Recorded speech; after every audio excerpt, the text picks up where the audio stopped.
네, 우리 옆에 분과 인사 나누시겠습니다. 주님 우리 안에 함께 하십니다. 주님 우리 안에 함께 하십니다.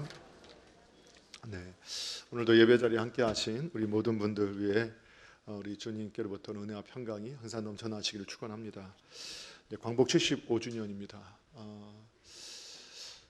우리나라가 정말 그 역사 가운데 가장 비참하고 고통스러울 때 가장 어두운 시기였던 이 조선 말 구한말 그 시기에 하나님께서 이 땅에 복음의 빛을 비춰 주셨고, 요즘에 제가 우리 교육자분들과 함께 수련회와 또 성경학교를 준비하면서 책을 함께 좀 사서 나누고 보고 있고, 그 중에서 저는 그 교회에 관계됐던 인물들에 대한 내용들을 좀 책을 사서 몇 권을 좀 보았는데, 그것을 읽으면서 또 한 번 느낀 것은 그 어두운 시기에 이 땅의 소망은 교회였고, 그리고 수많은 민족 지사들이 신앙인들이었거나 아니면 신앙의 교육을 통해서 민족의식이 고취되었고, 그리고 우리나라 독립에 혁혁한 공로를 세웠던 사람들이었다는 것을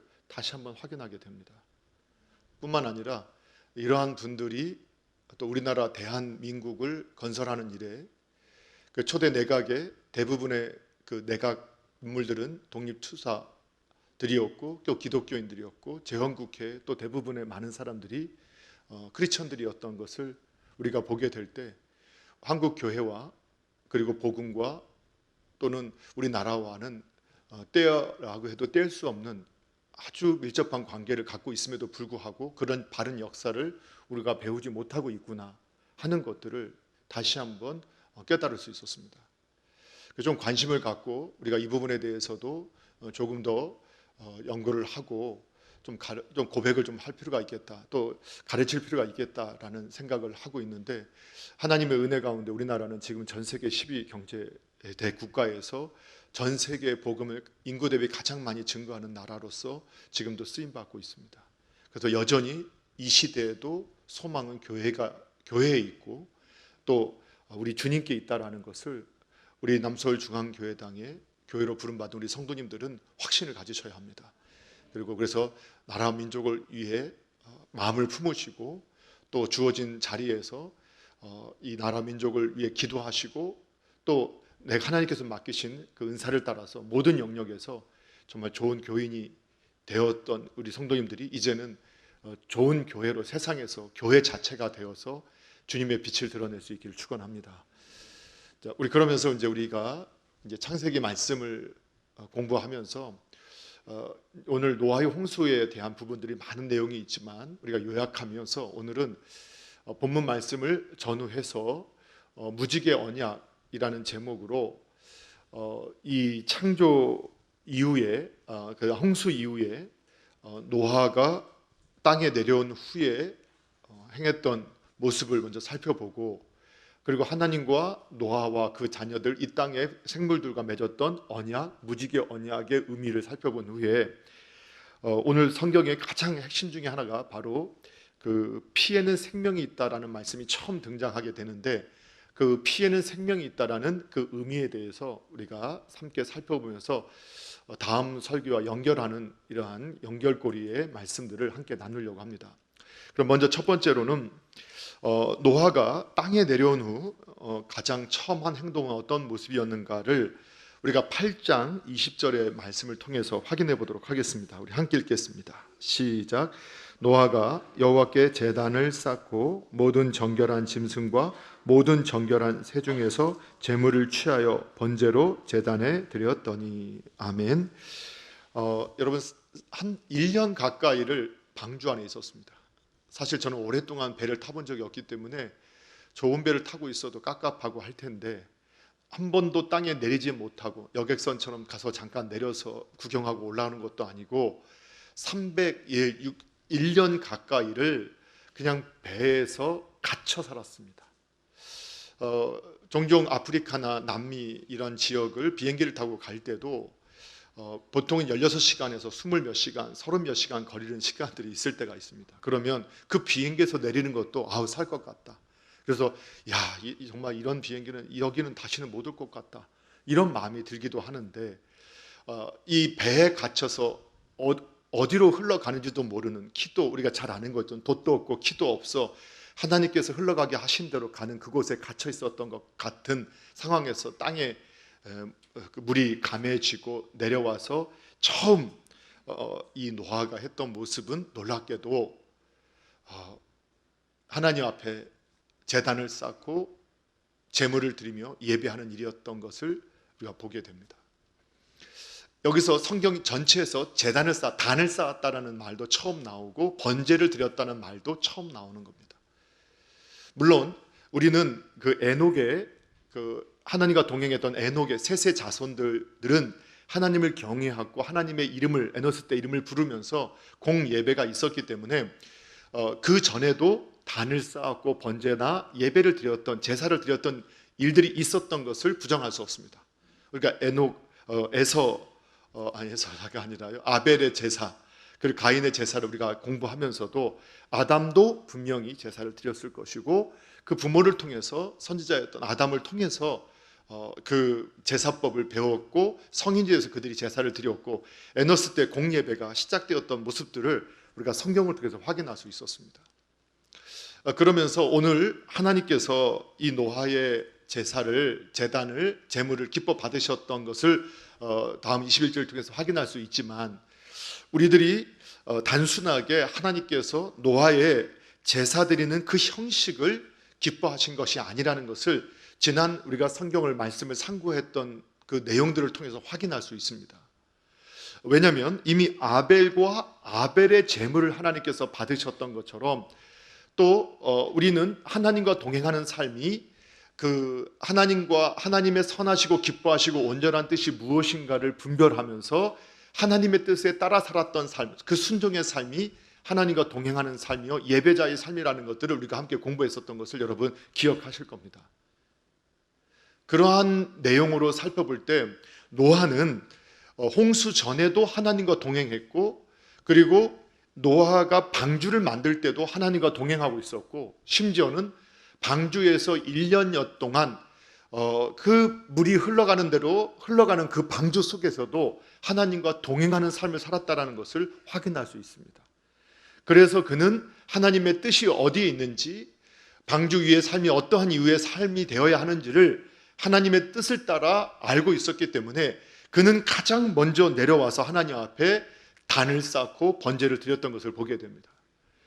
이 번제가 처음 단어가 나오지만 이미 계시가 열어져서 레위기서에 보면 하나님께서 5대 제사법을 말씀해 주면서 이 번제를 너희가 드리라 할 때 이 번제의 의미는 전체를 태워드리는 완전한 헌신, 순종, 하나님 앞에 자신을 온전히 드리는 믿음의 삶을 상징하는 제사라는 것을 알 수 있게 됩니다. 그러니까 노아 홍수 이후에도 지금까지도 믿음으로 하나님과 동행하며 하나님을 기쁘시게 하는 삶을 살았고 방주 안에서도 그 갇혀있는 그 방주 속에서도 하나님과 동행하는 삶을 살았고 이 땅에 내려서도 하나님의 뜻을 따라서 자신의 전 삶을 하나님 앞에 드리는 이러한 예배를 통해서 하나님의 뜻을 따라 사는 순종의 삶의 모형이 되어졌던 것을 우리에게 보여주고 있습니다. 여러분 여기서 형식이 중요하지 않다, 형식이 아주 중요하다는 것은 여러분 잘 아실 겁니다. 형식이 있어야 내용을 담을 수 있습니다. 사람이라는 것은 영혼과 몸이 함께 같이 있을 때 산 사람이 되어지게 되는 것이죠.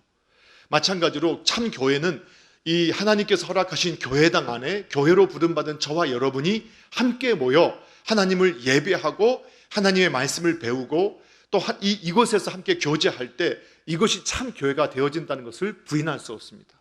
그러나 그 영혼이 본질이 더 중요한 것처럼 오늘 성경에서 노아는 하나님 앞에 형식적인 제사를 드리기 이전에 하나님과 동행하는 삶을 살았고 그 동행하는 그 삶 속에서 믿음으로 하나님 앞에 순종의 제사를 드림을 통해서 그 믿음을 우리에게 보여줬다는 사실을 믿으셔야 합니다.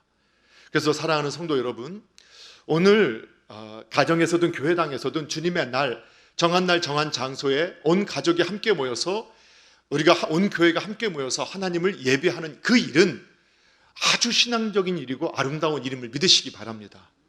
그러나 이 형식 외에 우리가 더 하나님 앞에 드려야 할 것은 날마다 하나님과 동행하는 믿음을 가지고 하나님의 선하시고 기뻐하신 뜻을 따라서 믿음의 삶을 살아가는 그러한 산 제물의 제사를 함께 드릴 때 그 예배를 하나님 기뻐 받으신다는 것을 믿으시고 그를 통해서 하나님의 영광이 나타난다는 사실을 믿으시고 온전한 예배자가 되시기를 주님의 이름으로 축원합니다.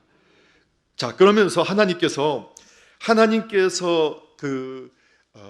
본문에 보게 되면 그 예배를 어떻게 받으셨는지가 21절에 나오는데요. 21절에 상반절에 보게 되면 여호와께서 그 향기를 받으셨다라고 표현하고 있어요. 그러니까 하나님께서는 그 예배를, 그 제사를 단순히 그 형식적인 행위로 하나님께 드린 것으로 받은 것이 아니라 노아의 믿음과 노아의 순종까지 함께 받으셔서 그 예배를 기쁘게, 그 향기를 기쁘게 받으셨다. 이것은 성경에서 하나님께서 하나님의 예배, 하나님께 드렸던 예배를 기쁘게 받으시는 것에 대한 이 관용적인 표현이법인데, 하나님은 그 노아의 믿음과 순종의 삶을 기쁨으로 그 제사와 함께 받으셨다라는 것을 우리에게 말씀해 주고 있습니다. 사랑하는 성도 여러분, 우리의 예배도 항상 하나님 앞에 드려지는 예배, 받으시는 예배, 향기로운 예배가 되기를 주님의 이름으로 축원합니다. 자, 그런데 이 첫 예배를 받으신 후에 하나님께서 놀라운 말씀을 하시죠. 자, 21절을 같이 한번 읽어봅니다. 함께 읽겠습니다. 시작. 여호와께서 그 향기를 받으시고 그 중심에 이르시되 내가 다시는 사람으로 말미암아 땅을 저주하지 아니하리니 이는 사람의 마음이 계획하는 바가 어려서부터 악함이라. 내가 전에 행한 것 같이 모든 생물을 다시 멸하지 아니하리니. 아멘. 하나님께서 마음에 생각을 가지셨어요. 어떤 생각을 가지셨느냐? 또 이게 사람에 대한 하나님의 판단이라는 거죠. 하나님의 기준이라는 거예요. 그게 뭐냐? 그 생각하는, 마음에 생각하는, 계획하는 것이 어려서부터 악하다. 그렇기 때문에 다시는 사람의 악 때문에 노아의 홍수 때와 같이 온 인류 생물을 다 심판하는 그런 심판을 다시는 하지 않겠다. 언제까지? 예수님의 재림 때까지. 이제 그것을 우리에게 말씀해 주셨어요. 그러면서 성경에서는 정말 중요한 성경을 관통하는 핵심 가치를 우리에게 보여주고 있는데, 그것이 무엇이냐? 사람은 악하다는 겁니다. 이미 계속해서 우리가 말씀을 상고했어요. 그런데 여러분, 우리들이 사람은 악하다면 고개를 끄덕이지만 이렇게 말하면 바로 성도님, 저와 여러분, 바로 여러분 한 분 한 분들이 악하다는 겁니다. 여러분 악해요. 지독하게 악해요. 그런데도 우리는 이렇게 말해요. 그래도 나만큼만 되면 우리 이 땅은 천국이지 하고 하나님의 말씀을 안 믿어요. 내가 악하다는 것을 깨닫지 못하면 그분은 믿음이 없는 거예요. 왜? 하나님의 해석으로 나를 해석할지 모르는 거예요. 여전히 우리들은 하나님의 해석으로 나를 해석하지 않아요. 성경은 말씀하시기를 어릴 때부터, 그래서 선지자였던 다윗은 자기가 어머니 뱃속에서부터, 모태로부터 죄악 가운데 있었다. 그건 어머니가 죄인이었고 그런 말도 될 수 있지만 어머니 모태서부터. 그래서 여러분 어거스틴이 참회록을 쓰면서, 회심하고 나서 참회록을 쓰면서 그가 돌이켜 자기가 지은 죄들 하나님 고백할 때 어머니의 젖을 빨았을 때 그 어머니가 전몸살을 앓고 고통하는 건, 아파하는 건 전혀 신경 쓰지도 않고 그냥 젖을 빨았다. 그것까지 회개했다라는 거 여러분 들어보셨을 거예요. 그렇죠? 뿐만 아니라 우리가 어린 아이들을 우리가 볼 때 어머니, 아버님들이, 할아버지, 할머니가 과자를 사주고 뭐 사준 다음에 아빠, 할아버지한테 그러면 이렇게 시험하고 싶은 마음이 들 때가 있지 않습니까? 근데 꼭 실패할 걸 알면서도 우리가 이제 한단 말이에요. 그러면 아이들이 그 자기가 좋아하는 걸 딱 손에 쥐어주면 분명히 다 방금 아버지가 사줬고 할아버지, 할머니가 사줬음에도 불구하고 잉 하고 내 거라고 고개 돌리는 걸 보게 된단 말이에요. 그 아이가 이때 줘야 더 많이 얻을 수 있는 것을 깨달을 때까지는 그것조차도 이기심이라는 거예요. 그걸 깨달을 때까지는 절대로 방금 받은 것도 내놓지 못하는 게 사람이라는 거예요. 아이도 악하다라는 거예요. 여러분, 특히 그 어머니들 입덧 하시는 분들 많잖아요. 그러면 먹고 다 토하고 10달 동안 있는데 그럼 어떻게 되느냐? 아이가 문제 전혀. 왜 그렇죠? 엄마의 뼛속에 있는 영양분까지 다 빨아서라도 아이는 정상으로 크게 되어 있어요. 어머니 뱃속에서부터 오직 자기의 생명을 보호하는데 익숙한 것이 누구냐? 사람이라는 거예요. 그래서 성경이 말하는 대로 우리는 자기 자신을 볼 수 있어야 돼요. 사람은 악해요. 근데 다른 사람이 악하다는 것에 대해서 동의하면서 네가 악해 그러면 뭔 소리야, 나만큼만 살아봐 하고 분노하는 게 사람이라는 거예요. 그래서 제가 지난주에 이번 주 설교와 다음 주 설교를 준비하면서 지난주에 우리 설교하면서 참 안타깝게도 이 악을 행하는 사람들이 교회 다니는 사람이고 이런 부끄러운 말하는 사람이 교회 다니는 사람이라 하는 말을 듣고 난 속상합니다라고 했었는데 그것도 회개가 되더라고요. 그것도 내가 악한 나의 판단이고 나의 기준이었구나. 그래, 그들이 악함이 나오는 것은 성경적으로 당연한 결과인데 그것이 정상적인 모습일 뿐인데 내가 또 나의 의로움에 내가 사로잡혀서 조급하고 분노하고 내가 악에 치우쳤구나 하는 이런 생각들을 하게 됐어요. 사랑하는 성도 여러분, 저와 여러분 악해요. 왜 아무도 아멘을 안 하고 쫄여보시나요? 목사님이나 악하지 저는 안 악해요 이렇게 생각하시나요? 여러분 악해요. 정말 지독하게 악해요. 그래서 옆에 분을 보시고 우리 성도님 악하세요 라고 한번 말씀해 주세요. 예, 성도님 악하세요.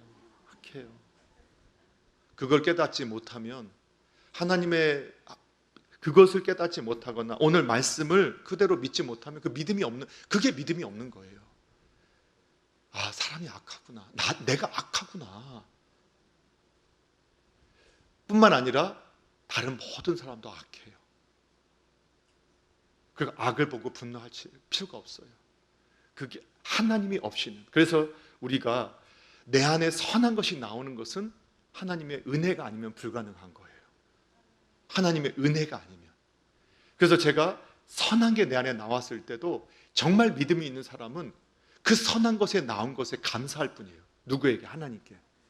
나 같은 자에게도 하나님께서 그 긍휼을, 그래서 바울 같은 사람이 자기를 죄인의 괴수 같은 나에게 하나님께서 은혜를 베푸셨다. 내가 남보다 더 특별한 게 아니라 하나님의 은혜를 주셔서 내가 선한 것이 나왔기 때문에 나는 자랑할 게 아무것도 없다. 그래서 정말 하나님의 시선으로 자기를 볼 수 있는 사람은 내 안에 믿음의 행동이 나왔던 선한 윤리가 나왔던 선한 것이 나왔더라도 그걸 자랑으로 삼지 않고 어떻게 삼느냐? 하나님 앞에 감사의 조건으로 삼고 더 겸손해질 뿐이에요. 근데 우리는요, 조금만 뭐가 좀 나와도 내 안에서 조금만 나와도 벌써 어깨 힘들어하는 사람이 얼마나 많은지 몰라요. 조금만 뭐가 나와도 그게 우리의 본질이구나. 그걸 또 깨닫는 거예요. 그래서 하나님의 말씀으로 저와 여러분이 오늘부터 말씀으로 저를 해석해야 돼요. 나는 악하다. 하나님 없이는 선한 것, 조그마한 선한 것도 나올 것이 없는 존재라는 것을 날마다 고백하실 수 있으셔야 한다는 것을 믿으시기 바랍니다. 자, 그리고 나서 우리가 두 번째로 이게 먼저 좀 다뤘던 거를 해보니까 이게 좀 더 해서 두 번째로 우리가 기억할 것은 이제 무지개 언약이 어떤 의미를 가지고 있느냐, 이걸 한번 살펴볼게요. 우리가 11절부터 13절 읽었죠. 하나님께서 노아와 그 아들들, 자녀들과 그리고 모든 생물들과 약속을 맺으셨어요. 그런데 이 약속에는 어떤 의미가 담겨져 있느냐, 그것은 이제 1절부터 보셔야 되는데 우리 1절을 먼저 함께 읽어보도록 하겠습니다. 1절 함께 읽을게요. 시작. 하나님이 노아와 그 아들들에게 복을 주시며 그들에게 이르시되 생육하고 번성하여 땅에 충만하라. 아멘. 하나님이 노아와 그 아들들에게 뭐를 주셨어요? 복을 주셨다. 복을 주셨다. 근데 원어 성경을 보니까 그 히브리어 성경을 제가 같이 찾아보니까 거기에는 이 복을 주셨다는 말이 가장 앞에 나와요. 복을 주셨다, 하나님이 말씀하셨다, 이렇게 나와요. 그러니까 하나님이 홍수 이후에 새로운 인류를 바라보시면서 하나님이 가지셨던 마음은 뭐냐? 창세기 1장에서 만물을 창조하시고 사람을 창조하셨던 이 토부의 마음, 복 주시기를 원하시는 마음, 좋은 것 주시기를 원하시는 마음을 하나님께서 가지고 계셨다는 거예요. 그것이 뭐 이후에 나온 거죠? 노아가 하나님 앞에 제사를 드리고 난 이후에 하나님께서 다시는 심판하지 말아야겠다 하면서 노아와 그 자녀들과 모든 생물과 언약을 맺으실 때, 그렇죠? 믿음의 반응을 보셨던 하나님께서는 이제 언약을 체결하시면서 그 노아와 그 자녀들에게 복 주시기를 원하셨다는 것을 말씀해 주고 계세요. 그래서 여러분, 하나님의 이 지속적인 마음, 변함없는 마음은 뭐냐? 저와 여러분을 사랑하시고 복 주시기를 원하신다는 거예요. 그래서 우리가 지난 시간에도 노아가 믿음으로 살았고 하나님을 기쁘시게 하는 사람이다. 그래서 히브리서 11장 6절에서 믿음은 뭐냐? 노아의 믿음을 해석하면서 믿음은 뭐냐? 하나님께 나아가는 자는 반드시 뭐를 믿어야 된다고요? 그가 계심, 그가 살아계신 것을 믿어라. 정말 그가 존재하신단 말이죠. 우리 안에 진짜 살아서 존재하시는 걸 믿어라. 그리고 또한 자기를 찾는 자에게 뭐 해주기를요? 상 주시기를, 복 주시기를, 좋은 것 주시기를 원하시는 그것을 믿어야 된다는 거예요. 여러분, 이것이 오늘날 교회를 나오시는 저와 여러분이 영원히 가져야 할 믿음인 줄로 믿으시기 바랍니다. 여러분, 이 사실을 우리가 확신하셔야 돼요. 그래서 우리의 삶에서 벌어지는 모든 일들을 해석할 때 우리는 하나님의 그 선하심, 좋으심으로, 그리고 복 주시기를 원하심으로 해석할 수 있어야 돼요. 우리는 이해하지 못해요. 그래서 하나님의 말씀이 저와 여러분을 향한 뜻은 재앙이 아니라 평강이고 우리에게 소망을 주시기 위함이고 복 주시기를 위함이고 좋은 것 주시기를 위함이라는 걸 믿으셔야 돼요. 그런데 지금의 상황이 그렇지 않다? 그러면 그 상황도 우리는 믿음으로 해석할 수 있어야 된다는 거예요. 아, 하나님이 계시다. 분명히 하나님의 선하신 좋은 뜻이 있다. 그렇게 고백할 수 있는 그 믿음을 하나님 기뻐하신다는 것을 믿으셔야 됩니다. 여러분, 창조 때 아담과 하와에 가졌던 똑같은 말씀을 오늘 노아에게 주시고 있는 거예요. 그 아들들에게, 모든 생명에게 똑같이 생육하고 번성하고 땅에 충만하라는 복 주시기를 원하시는 하나님의 마음, 우리에게 좋은 것 주시기를 원하시는 주님의 마음을 배우는 거예요. 그래서 성도의 살 길은 뭐냐? 설사 우리가 악을 행해서 징계를 받을 때라도 우리는 품에 안기는 자녀들처럼, 어린 아이처럼 잉여해도 엄마 아빠 품에 안기는 그 자녀처럼 계속 주님께 붙어 있으려고, 주님께만 나아가면 살게 된다는 사실을 믿으셔야 돼요. 때로는 이해가 안 돼도 내가 살 길은 주님 품밖에 없다라고 믿으셔야 돼요. 도대체 지금 나한테 벌어지는 일들이 이해가 안 돼도 내가 영원히 살 길은 그래도 하나님 품밖에 없고 우리 주님 품밖에 없음을, 이것이 하나님의 약속의 말씀이니까 믿고 고백하셔야 돼요. 예. 그래서 조급하게 불평하거나 원망하거나 또 화를 내거나 악에 치우치는 자가 되지 않으면 그분에게는 소망이 있어요. 왜? 하나님 우리 장래에 소망을 주길 원하시니까요. 자, 그리고 나서 하나님께서는 얼마나 이 사람을 아끼시는지 2절에 보니까 어떤 말씀을 주셨어요. 2절 볼게요. 시작. 땅의 모든 짐승과 공중의 모든 새와 땅에 기는 모든 것과 바다의 모든 물고기가 너희를 두려워하며 너희를 무서워하리니 이것들이 너희 손에 붙였음이니라. 아멘. 이거는 창세기 1장에 없었던 말씀이잖아요. 2장에도 없었던 말씀이에요. 그런데 이 하나님께 사람이 타락하고 나서 홍수 이후에는 이 세상의 창조의 질서가 깨어져 가고 있다는 걸 보여주고 있어요. 그러니까 에덴 동산에서는 사자든 호랑이든 맹수든 코끼리든 이 덩치 큰 짐승들이 아담한테 나와도 아담이 두려워했을까요? 안 두려워했을까요? 두려워할 이유가 없었잖아요. 근데 우리가 여러분 호랑이 보면 두려워요? 안 두려워요? 우리도 두렵잖아요. 그 왜 그렇게 됐느냐? 성경을 보면 우리가 죄를 범하고 타락했기 때문에, 원래는 에덴 동산에서는 짐승을 보면 아유 귀여워, 호랑이를 봐도 귀여워 했어야 되는데 우리가 무서워하게 된 이유는 어디에 있느냐? 죄로 타락했기 때문에 창조 질서가 깨져서 짐승이 인간을 해칠 수 있다는 것을 인간이 자각하게 된 거예요. 그런데 이 맹수들이 당시에 어떠한 도구가 없는 사람들에게 달려들게 되면 어떻게 될까요? 사람이 번성하고 충만하지 못했겠죠. 그래서 이 노아의 홍수 이후에는 하나님께서 짐승에게 본능적으로 사람을 두려워하는 그러한 본능을, 이 사람을 두려워하는 본능을 그 짐승에게 넣어주셨다는 거예요. 그것이 누구를 위해서? 사람을 위해서. 참 세심한 거예요. 그래서 성경을 보면 진노 중에도 긍휼을 잃지 않으시는 하나님, 얼마나 세심해요. 그 맹수들이 얼마나 위험할 수 있다는 걸 알아서 그 무방비한테 있는 그들이 사람을 해할 수 있다는 걸 알았기 때문에 하나님께서 그 본능 속에 사람을 두려워하는 것을 심어 놓으셔서 사람을 피하게 만들고 사람의 다스림을 받게 하나님께서 역사하신 거예요. 그걸 통해서 또 한 가지 깨닫게 되는 거 있어요. 자, 우리 그 22절, 8장 22절 같이 한번 읽어볼게요. 8장 22절 함께 읽겠습니다. 시작. 땅에 있을 동안에는 심음과 거둠과 추위와 더위와 여름과 겨울과 낮과 밤이 쉬지 아니하리라. 아멘. 자, 그 말씀과 9장 4절 말씀을 같이 한번 읽어볼게요. 시작. 그러나 고기를 그 생명되는 핏째 먹지 말지니라. 아니요, 3절 같이 3절 먼저 읽어야 되는데 3절 함께 있습니다. 시작. 모든 산 동물은 너희의 먹을 것이 될지라 채소같이 내가 이것을 다 너희에게 주노라. 아멘. 자, 그래도 아담 하와에서 에덴 동산에서 쫓겨났던 당시보다 노아 홍수 이후에 이 지구의 생태계, 지구의 환경이 급격하게 변했다는 것을 알 수 있어요. 그래서 노아 홍수 이전에는 사람들이 900세, 평균 910세 이상 살 만큼 아주 오래 살았잖아요. 그렇죠? 그런데 노아의 홍수 이후에는 이 타락의 정도가 점점 심해지면서 하나님의 창조 질서가 깨지니까 이 땅도 저주를 받았고 이 짐승들도 악해져 가서 이러한 악한 모습들이 더 나타났다. 그 가운데 하나님께서 사람을 아끼시고 보호하시는 이러한 방법들을 하나님께서 친히 만들어서 사람을 보호해 주셨다. 그것이 바로 동물의 본능 속에 사람을 두려워하게 하는 것을 심어 놓으신 것. 또 한 가지는 생태계가 바뀌었어요.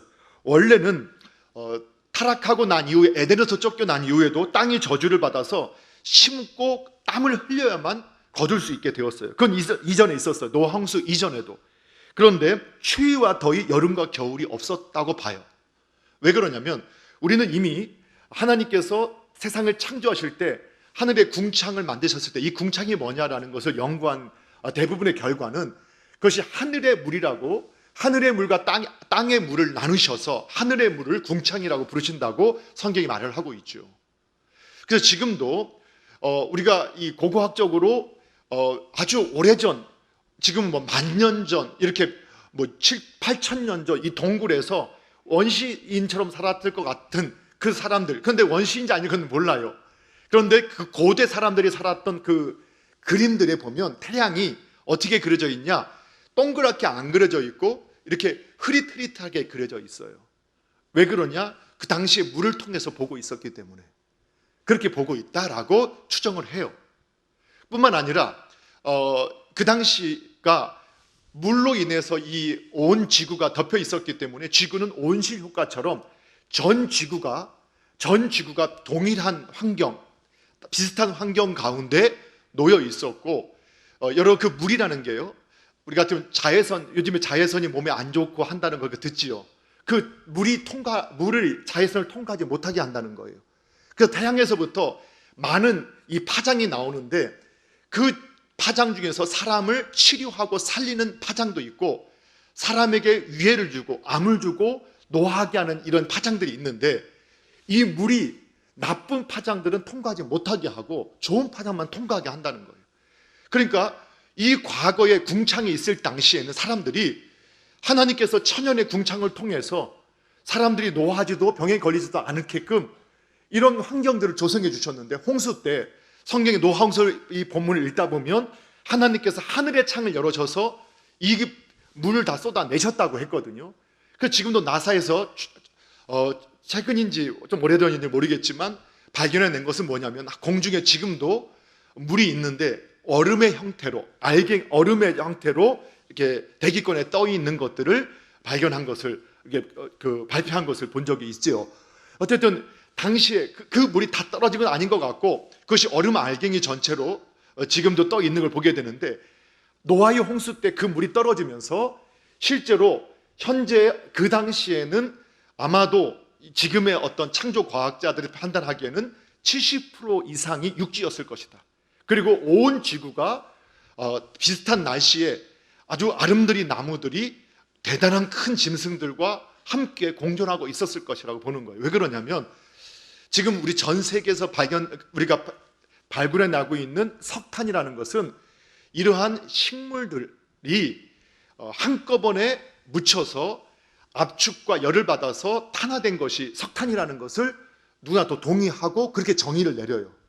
그런데 물론 이제 그 성경을 믿지 않는 사람들은 뭐 지구의 지각 변동이나 어떤 충돌을 이렇게 하지만, 우리들은 이 노아의 홍수 때 이것들이 다 한꺼번에 이렇게 덮인 것으로 우리가 이해를 할 수 있죠. 그런데 그래서 지금은 물이 70%요, 땅이 30%이기 때문에 당시에 그렇게 아름드리 나무들이나 큰 것들이 함께 묻혔기 때문에 그 정도의 양이 가능하다라고 판단을 한다는 거죠. 그래서 제가 창조냐 진화냐 이 부분에 대해서는 느끼기 다르지 않은 것은, 저보다는 여러분 요즘 유튜브나 또는 이 검색창에서 이 창조론에 대해서 이렇게 쳐보시면 오히려 시간이 지날수록 창조론 쪽에, 창조론도 우리가 증명할 수 없어요. 그러니까 과학이 아니에요. 창조론은 과학이 될 수 없어요. 왜냐하면 증명이 가능해야 창조론인데 이건 믿을 수밖에 없어요. 그런데 마찬가지로 진화론도 증명할 수가 없어요. 그렇기 때문에 그것도 하나의 그냥 설로서 우리 계속 주장하는 거예요. 그래서 그런 내용들에 대해서는 제가 설명하는 것보다 워낙 영상로나 좋은 글들이 많기 때문에 여러분이 조금만 관심을 갖고 찾아보시면 그 내용들을 확인할 수 있다는 거예요. 자, 그런데 한 가지 분명한 것은 제가 이 부분을 꼭 언급하고 싶은 건, 어느 때 어떤 분들이 이게 또 그 이단 쪽에서 나오신 분들이 하나님께서 우리에게 채식을 주셨고 채식만이 성경적인 식사법이다라는 식으로 강조했던 적이 있었어요. 그래서 많은 분들이 그래 역시 채식이야. 그런데 오늘 그분은 성경을 모르는 거예요. 그러니까 홍수 이후에 생태계가 변화되면서 오늘 함께 읽기 전 3절에서 9장 3절에서 모든 산 동물은 너희의 뭐가 된다고요? 먹을 것이 된다는 거예요. 왜요? 지구의 환경이 바뀐 거예요. 홍수 이전에는 채식만 통해도 건강하고 오래 살 수 있었지만 이 궁창이 물에 쏟아져 내려지고 이 자외선 부터 시작해서 나쁜 파장들이 이제 그대로 투과되면서 인간에게 영양, 그리고 겨울과 여름이 더위와 추위가 오가는 이러한 자연 환경의 변화가 일어나면서 하나님은 사람이 그 생명을 유지할 수 있게끔 무엇을 허락해 줬냐? 이전에 채식 플러스 육식도 허락해 주셨다는 거예요. 그래서 여러분, 채식만이 성경적 이렇게 말하는 것은 성경적이지 않아요. 오히려 하나님이 지구의 환경을 바꾸셨다는 걸 인정하지 않는 거예요. 창조 때 봐라, 그때는 다 채식만 먹지 않았느냐? 어쩔 수 없이 허락하신 거다. 어쩔 수 없이 허락하신 게 아니에요. 어쩔 수 없이 허락하신 것이 육식이 아니라 그 환경이 바뀐 상황에서 사람의 생명을 보호하고 지켜주기 위해서 육식을 허락한 거예요. 그래서 육식만 하라는 게 아니에요. 채식만 하라는 게 아니에요. 그냥 골고루 드세요. 근데 그런 것을 통해서 이단들이 율법화해서 자꾸 사람들을 미혹해요. 근데 성경도 모르면서 그렇게 말을 하는 거라는 거예요. 그러니까 괜히 또 채식만 하신다 하지 마시고, 또 물론 채식이 좋아서 하시는 분 하세요. 또 육식이 좋아서 육식만 하신다는 분도 계시잖아요. 다이어트 하신다고 하면서. 그런데 성경에 보니까 이 환경에서 이미 채식은 기본 음식이었고 거기에 육식까지 더해야, 그래야 이 환경을 이기면서 강건할 수 있다. 그러니까 골고루 적당히 드시기 바랍니다. 자, 그런데 이것을 오늘 성경에서 뭐라고 하느냐? 하나님의 세심한 사랑. 진노 중에도 긍휼을 잊지 않으시는 하나님께서 정말 세심하게 우리를 사랑하는 모습인 것을 우리에게 알게 해준다는 거예요. 그럼 무지개 언약 자체, 우리가 그러면 11절부터 13절까지 노아와 그 자손들 모든 생물들과도 하나님께서 언약을 맺으시는데, 원래 언약이라는 약속을 이렇게 하는 거잖아요. 야, 네가 이렇게 하면 난 이렇게 할게. 네가 그렇게 해, 그럼 나도 이렇게 할게. 이게 약속이잖아요. 그렇죠? 그래서 엄마 아빠들이 애들한테 야, 너 이번에 뭐 하면 내가 이거 해줄게. 또 아이들도 배워가지고 엄마가 해주면 나 이거 할게. 다 그게 약속이잖아요. 근데 약속은 상방이 하는 거예요. 쌍방이. 그런데 오늘 본문을 읽어보시면 사람한테는, 짐승한테는 어떤 것도 요구하지 아니하시고 하나님이 일방적으로 약속해 주세요. 야, 내가 다시는 너희들을 물로 멸하지 않을 거야. 근데 이제 전체 계시를 보니까 마지막 심판이 있겠잖아요. 그래서 여러분, 이번에 코비드19로 인해서 너무 두려워하지 마십시오. 이것 때문에 지구가 멸망할 일은 없어요. 안 믿으시는 것 같네요. 이거는요, 분명히 내년 중반이나 내년 말쯤이면 반드시 끝이 와요. 제가 내년 말도 안 되면 내후년이면 반드시 코비드19 끝날 거예요. 이거는 그래도 정말 우리가 답답하고 힘들지만 끝이 있어요. 끝이 있어요. 너무 지금처럼 잘 마스크 쓰시고 손만 잘 씻고 다니셔도 그냥 우리가 잘 이겨나갈 수 있을 거예요. 그만큼 사망률 높은 것이 아니니까. 예. 하여튼 그렇게 믿어보세요. 그러니까 이거는 저거 믿을 것도 아니고, 이거는 뭐 그냥 이게 바로 과학이죠. 검증된 것으로 볼 때. 그런데 이걸 통해서 우리는 성경이 사실이고, 이렇게 온 인류가 마지막 계시록 때 전염병을 통해서 인류의 3분의 1이 죽을 수 있구나. 만약에 이 코비드19가 치료제도 백신도 없는 상황에서 우리가 두려워하는 것이지, 사실 사망률은요, 우리가 보는 예전 독감보다도 덜 죽었잖아요. 독감보다도 덜. 그런 거 지금 안 나온 거죠. 미국도 지금 굉장히 많이 죽었다고 하잖아요. 그런데 요거 있기 전에 한참 언론에 떠들었던 게 뭐예요? 독감으로 8천 명이 죽었다, 막 이렇게 나오기 시작했었잖아요. 우리나라도 독감으로 매 죽은 사람이 얼마나 많은지 몰라요. 그것이 합병증을 일으켜서. 그런데 우리들이 이러한 것들에 대해 두려움을 갖고 있는데, 근데 이것이 치사율이 조금만 더 높았다면, 이렇게 순식간에 퍼지면 인류의 3분의 1도 정말 끝날 수도 있겠구나. 그래서 이 경고구나. 예방주사. 우리가 코비드19가 터지기 전에 그때 잠깐 메르스 우리가 맞으면서 그때 정부에서 아주 디테일하게 준비를 해놨던 그 결과, 이 코비드19가 터졌을 때 그 수칙에 따라 지금 진행을 해서 여기까지 왔다, 이렇게 말을 했잖아요. 그러니까 예방주사를 맞았잖아요. 오늘 그런데 코비드19는 온 인류에 대한 예방주사라 저는 생각을 해요. 여러분, 하나님께서 이걸 보여주신 거예요. 이걸 보고도 하나님의 심판 앞에서 얼마나 인간이 그 무기력한가를 깨닫고 겸손하게 하나님 앞에 있어야 되는 겁니다. 여러분, 물에 대한 심판은 다시는 없지만 마지막 예수님의 재림은 분명히 있다고 했고, 그 대심판의 때 모두가 하나님 앞에 있게 될 것을 믿으셔야 됩니다. 그런데 하나님께서는 그때도 내가 너희를 지켜줄 것이고 내가 너를 보호해 줄 것이다 약속해 주셨어요. 예, 그것을 우리가 믿으셔야 돼요. 자, 그런데 이 무지개 언약은 일방적인 은혜의 언약이에요. 도저히 사람으로는 지킬 수 없기 때문에 하나님께서 일방적으로 주신 은혜의 언약이라는 것을 오늘 우리에게 말씀해 주고 있어요. 자, 그러면서 오늘 다시 한번 이 하나님께서 마지막 때에 왜 이런 말씀을 하셨냐, 마지막 심판이 있기 전까지 하나님께서는 결국은 인내와 긍휼로 이 인류를 대하시겠다는 약속을 주시는 거예요. 자, 그래서 계속 말씀을 정리해 보면요, 하나님은 사람에 대한 마음을 바꾸신 적이 없어요. 처음부터 복의 대상, 축복의 대상, 기쁨의 대상으로 보고 있었고 살게 되기를 원하신다는 것. 예, 그 사실을 믿으시기 바랍니다. 다시 말씀을 드립니다. 하나님 품 밖에는 우리가 의지할 것이 없고 거기 밖에는 살 길이 없어요.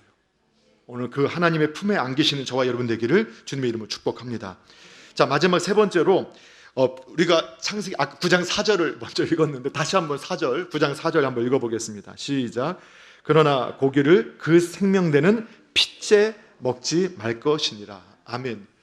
자, 오늘 성경에서 피에 생명이 있다라는 것을 처음 언급한 말씀이 9장 4절이에요. 자, 그러면 9장 4절 이전에는 피에 생명이 없었을까요? 아니요, 있었어요. 그렇지요? 피를 흘리면 생명이 끝나게 되어 있어요. 그 가인이 죽였던 아벨의 피가 내게 호소한다. 곧 피는 생명이라는 것을 이미 말씀해 주셨어요. 그렇죠? 그런데 왜 하나님께서 이 노아 때에 피에 생명이 있다라고 확증해 주셨느냐? 그러면서 이 생명에 대한 보호에 대한 말씀들을 우리에게 주셨단 말이에요. 그런데 그것은 바로 하나님께서 우리에게 계시를 열어주시면서 죄의 값은 뭐라고 했죠? 예, 사망이다. 네가 먹으면 죽게 된다. 죄의 값은 사망이다. 그래서 하나님께서 사람에게 살 길을 열어주셨을 때 레위기서에 보면 제사법을 주시면서 짐승의 피를 바르게 하죠. 그러면서 그 피에 생명이 있어서 내가 죽어야 하지만 그 생명을, 내 생명을 대신한 다른 생명을 드림으로 살 길을 열어주시면서 여자의 후손으로 오실 메시아가 바로 우리의 생명을 대신해서 생명을 두시는데 그것을 그의 피로 할 것이라는 것을 우리에게 보여주시기 위해서 하나님께서 피의 생명이 있고 피로만이 그 생명을 대신할 수 있다는 것을 우리에게 예언해 주신 거예요. 이걸 언제 때부터? 창조 때부터 하나님께서 이미 계획을 갖고 계셨다. 피에 생명이 있다. 그래서 지금 의술이 이렇게 발달했잖아요. 여러분 이번에 바이러스 이걸 원래 하는데 저도 이렇게 자꾸 듣다 보니까 원래 이 백신이 하나 개발되려면 바이러스가 전염되고 나서 백신을 개발하는데 혹시 몇 년 걸린 줄 아세요? 예, 원래는 짧아야 5년, 길면 10년이래요. 근데 지금 작년 말부터 시작된 게 지금 올해 10월 달이면 나올 수 있다라고 지금 준비하고 있잖아요. 그건 온 지금 지구가 연합해서 마치 전쟁을 치르듯이 이 백신을 개발하려고 어마어마한 인력과 물질을 지금 투자하고 있기 때문에 나오는데 그것도 나와봐야 안다는 거예요. 그렇죠. 그러니까 이것처럼 이것은 하나의 과학이라고요. 자, 그런데 하나님께서 지금 우리 사람들에게 그 피, 그렇게 과학이 발달하고 사람들에게 피에 생명이 있다라고 말씀하셨을 때 사람들이 과학이 발달하면 모든 걸 다 대신할 수 있을 것 같은데 제가 알고 있는 상식으로는 아직도 사람이 피를 만들지 못해요. 피의 성분을 분석하지 못하는 게 아니에요. 다 아는데 피를 만들지 못하잖아요. 그래서 우리가 이 수술 받을 때 이 피가 부족한 사람한테 피를 공급하기 위해서 어떻게 하죠? 예, 수혈을 통해서밖에는 공급을 못 하잖아요. 지금도 못 만드는 거예요. 피에는 생명이 있다. 그래서 저는 가끔씩 이건 혼자 생각이에요. 성경이 아니에요. 혹시 피를 만들 수 있다 그러면 그때가 예수님 오실 때가 아닐까? 뭐 이런 생각을 해볼 때도 있어요. 그러니까 피는 생명이라고 성경이 말씀하셨어요. 하나님이 정하신 방법이에요. 하나님께서 정하셨어요. 그런데 왜 피에 생명을 갖게 했느냐? 바로 생명을 대신할 수 있는 길을 열어주시기 위해서. 그래서 짐승의 피를 통해서. 그러나 짐승의 피로는 내 죄를 완전히 해결할 수 없었기 때문에 하나님께서 믿음으로 제사를 드리게 하셨고 결국은 그 믿음으로 우리의 죄를 영원히 회복할 생명을 가지고 오신 예수님의 피를 우리에게 보여주신 것이 바로 이 본문이라는 거예요. 자, 그러면 성경을 확인해 볼게요. 자, 그러면 이 하나님이 정하신 피에는 생명이 있다는 법이 출애굽한 이후에 율법에서 구체화됩니다. 자, 이것은 찾아서 한번 적어 놓으시고 나중에 꼭 찾아서 읽어보세요. 레위기 17장 11절 말씀 같이 한번 읽어봅니다. 시작. 육체의 생명은 피에 있습니다. 내가 이 피를 너희에게 주어 제단에 뿌려 너희의 생명을 위하여 속죄하게 하였나니 생명이 피에 있으므로 피가 죄를 속하니라. 아멘. 성경이 구체화하고 있죠. 계시를 더 분명히 했어요. 생명은 피에 있어요. 그러니까 그래서 우리가 제사할 때 짐승을 드리기도 하지만 원래 속죄를 드리는 건 뭐예요? 피예요. 하나님께 피를 받으시고 그 생명을 대신한 생명을 받으셔서 그 죄를 사셨다는 거예요. 자, 그거를 히브리서 9장 22절에 이렇게 해석해 줬어요. 이렇게 해석해 준 거예요. 레위기 17장 11절을 함께 읽습니다. 시작. 율법을 따라 거의 모든 물건이 피로써 정결하게 되나니 피 흘림이 없은즉 사함이 없느니라. 아멘. 모든 죄는 사망, 생명이 끝나게 되어 있기 때문에 그 생명을 대신하는 피가 있어야만 우리가 죄사함을 받을 수 있게 된다라고 하나님께 정하신 거예요. 자, 그것을 언제? 이미 창조 때부터 하나님께 정하셨단 말이에요. 창조 때부터. 그 여자의 후손을 통해서 그렇게 하실 것을 이미 모든 구약의 내용을 통해서 우리에게 말씀해 주신 거예요. 계속 공개해 주신 거예요. 자, 그리고 예수님이 이 땅에 오셨어요. 그래서 히브리서 13장 12절에서 그래서 예수님께서 어떻게 하셨느냐 한번 읽어볼게요. 시작. 그러므로 예수도 자기 피로써 백성을 거룩하게 하려고 성문 밖에서 고난을 받으셨느니라. 아멘. 예수님께서 성문 밖에서 고난 받으시 십자가를 지심으로 물과 피를 다 쏟으셨어요. 그래서 우리가 그 피를 통해서 그 예수님의 그 피가 그분의 생명이 우리의 생명이 되게 하셨다겠어요. 그런데 예수님의 피가 보혈이다라고 하는 것은 의미가 다르다겠어요. 그렇죠? 왜 예수님의 피가 보혈이라고 했죠? 예, 이제는 말씀하실 때도 됐는데, 예, 하도 많이 해서. 왜 예수님의 피는 보혈이에요? 예, 죄가 없는 피니까. 죄 없이 흘린 피기 때문에 보혈이 되는 거예요. 그냥 무고에 의해서 예수님은 죽으셨단 말이에요. 하나님 앞에 완전한 자로 사셨지만 거짓 증인들에 의해서 무고하게 죽으셨기 때문에 하나님은 하나님의 법정에서 예수의 피는 무죄한 피다. 그래서 그 피가 죄 없는 피기 때문에 보혈이 되고 그 흘린 피가 저와 여러분의 모든 죄를 다 덮고도 남는 거룩한 피, 보혈이 되었다고 성경이 말씀한다겠죠. 그래서 그 예수님께서 자기의 피로서 백성을 거룩하게 하시는 건 누구의 뜻이었어요? 하나님의 뜻, 창조 때부터 가지고 계셨던 하나님의 뜻을 그 아들이 정확히 알고 계셨고, 그래서 그는 십자가를 지시고 그 피를 쏟으셨던 거예요. 그 피는 생명이에요. 그 생명을 주셨기 때문에 그 생명이 우리의 생명으로 대체될 수 있게 된 거예요. 자, 그것을 골로새서 1장 20절에서 사도 바울은 이렇게 마지막 결론을 내렸어요. 함께 읽어볼게요. 시작. 그의 십자가의 피로 화평을 이루사 만물 곧 땅에 있는 것들이나 하늘에 있는 것들이 그로 말미암아 자기와 화목하게 되기를 기뻐하심이라. 아멘. 예, 그의 십자가의 피로서, 예수님이 십자가에서 흘리신 피, 죄 없이 흘리셨던 그 보혈의 피로서 모든 화평을 이루게 하셨다. 만물과도, 그리고 하나님과 하늘에 있는 것들이나 또 땅에 있는 모든 것들이 하나님과 화목하게 되기를 기뻐하게끔 하나님께서 계획하신 게 이루어지기 때문에, 뜻이 이루어지기 때문에 기뻐하게 하셨다라고 말씀하세요. 사랑하는 성도 여러분, 오늘 신앙은요, 하나님과 그분의 말씀을 믿어야 되는 거예요. 그래서 제가 오늘 시작하면서 좀 기분 언짢지만, 여러분 죄인입니다. 지극히 악한 자입니다. 근데 우리는 하나님 말씀 들으면 기분을 아멘 하지 않고 다들 저를 째려봤다고요. 그게 왜 그러냐? 나 그렇게 악하지 않아요. 아니요, 성경이 악하다고 했다니까요. 그러면 악하다라고 자기를 해석할 수 있어야 돼요. 근데 지독하게 안 믿어요. 그러면 꼭 남과 비교해요. 남만큼만 살아봐요. 그게 믿음이 없다라는 거예요. 하나님이 악하다고 하면 악합니다. 그래서 하나님, 악한 자가 살 길이 무엇입니까? 그래서 하나님이 주셨던 제사법, 그리고 하나님이 만드셨던 생명, 그 피의 복음을 받는 자만, 그래서 예수의 흘린 그 피를 믿는 자가 그 제사함을 받게 될 것이라는 하나님의 약속을 믿는 사람은 그 약속에 의해서 살게 되는 거예요. 영원한 자신의 이름의 명예를 지키시는 그 하나님의 명예가, 그 약속이 우리를 살게 하는 거예요. 그 약속을 믿으셔야 돼요.